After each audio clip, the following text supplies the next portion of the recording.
Grant. I've had 25 years in the media and marketing industry. Latterly, my last full-time exec job was running the Metro newspaper and online digital business, which I left last year, and now I'm building a plural career across non-exec and consultancy. I came from a very humble background. I grew up in a council house. My mum was a manageress in a shop and my dad worked in a factory, and my mum was definitely an inspiration to me.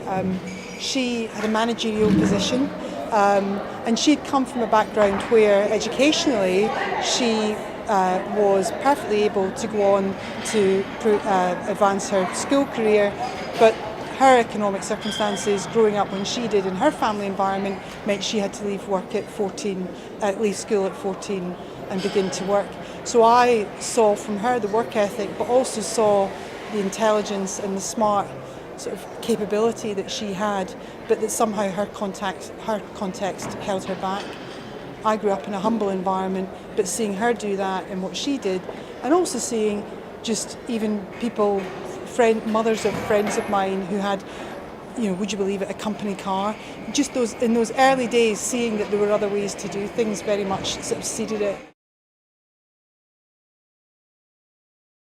I sometimes struggle with the female-male leadership conundrum, because it becomes paradoxical for people. We ask women to be authentic and have a female leadership style, and we say, oh, but whatever you do, don't try and act like a man. So it becomes this kind of maze that people are navigating. What is female? What is male? And the truth of the matter is, and I had this conversation with an HR director a couple of years ago, which is, ought we not just to define what we think leadership looks like and what we think the attributes of good leadership looks like, and look to find those in the people in our teams, and rather than give them a male or a female name, which in itself gives them a label, which in itself takes you down the road of unconscious bias to some extent. So I've tried to be the best leader that I can be. I've seen men be more compassionate than me sometimes. I've seen me be more compassionate than men sometimes. I've seen men be more strident than me. I've seen me be more strident than men.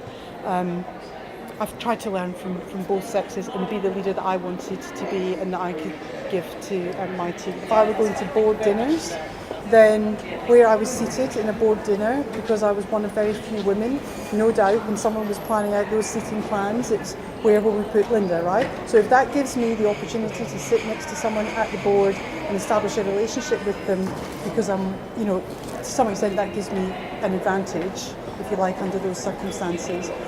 So you have to kind of understand, in standing out, in being different, not being afraid of it, but try and embrace the opportunities that affords you.